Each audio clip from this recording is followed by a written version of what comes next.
What would you like to see from the Health Minister on green fairies?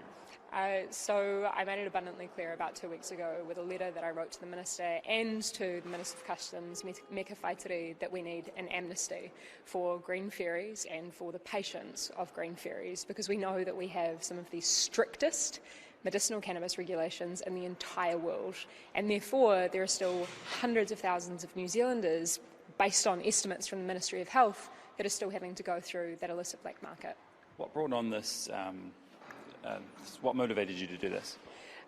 So I've heard consistently cases from parents and cases from patients and whānau of patients and from green fairies themselves about the prosecution that they have been going through, about the police raiding their homes. We're talking about otherwise regular people who are risking a prison sentence in order to get relief. Why do you think it wasn't included in the reforms on medicinal cannabis?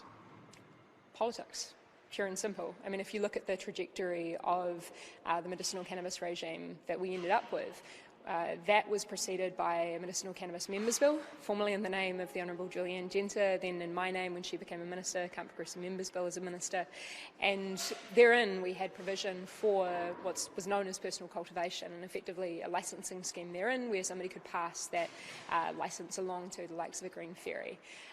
Personal cultivation became very scary, and conservative groups, the likes of Family First, decided to start painting it as grow your own. And that's exactly why we've ended up with this highly pharmaceutical, huge cost barriers to patients getting access to this medicine, because we're treating it in the same way that we treat things like morphine. So you're going to meet with the Health Minister next week. Do you think it's likely that he will be willing to make a change to the medicinal cannabis scheme, since it was already highly political? Look, I've been incredibly clear in my time in politics that I think that anything can change as long as there is enough political pressure, that being not just from inside of these parliamentary walls, but also from the public. And to be quite frank with you, the patients that I've met with, young and old, deserve that. And can you give us any update on cross-party support you're seeking for decriminalisation of cannabis?